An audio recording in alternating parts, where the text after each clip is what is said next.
Una delle domande che ci viene posta sempre è quello che cosa ha fatto per noi, per me, l'Unione Europea. Ecco, con l'iniziativa che vi presentiamo oggi, vi illustrerà e aggiungerà altri elementi, punta proprio a spiegare in maniera semplice e dettagliata attraverso i social media cosa è stato fatto regione per regione, cosa è stato fatto per cambiare la mia vita. Ecco, quindi questa iniziativa rientra nella strategia di avvicinare i cittadini alle istituzioni. Vous avez sous les yeux donc la page d'accueil avec les trois contenus principaux. Premièrement, les territoires.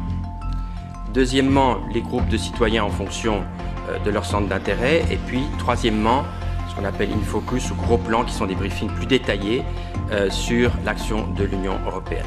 Tout d'abord, les territoires, in my region. Donc, ce qu'il faut voir, c'est que le citoyen s'identifie à son environnement immédiat, à son territoire. Et le cœur de ce projet, c'est de développer un narratif sur ce que fait l'Europe au niveau local et au niveau régional.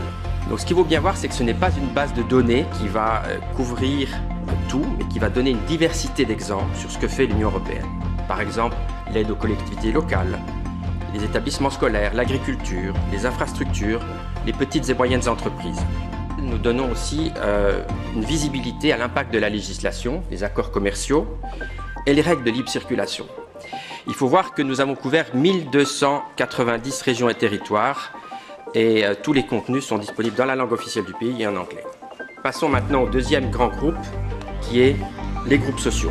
On a essayé de se placer à la place des citoyens et de voir quels étaient leurs centres d'intérêt. Bien sûr, en premier, il y a la profession, mais il y a aussi la famille, l'argent, le sport, les loisirs, la santé, etc., etc.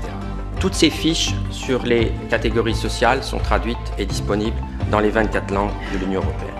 Enfin, le dernier groupe, là ce sont des briefings détaillés, plus classiques, qui correspondent davantage à ce que fait le service de recherche du Parlement européen, le PRS, faisant un état des lieux de la législation, quel est le cadre, quelles sont les réalisations sous cette législature, quel a été le rôle du Parlement européen.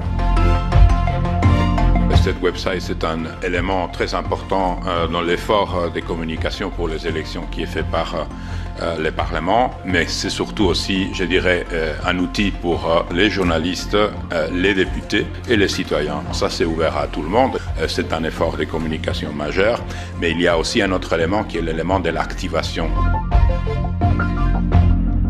Perché più partecipano i cittadini, più l'elezione è democratica.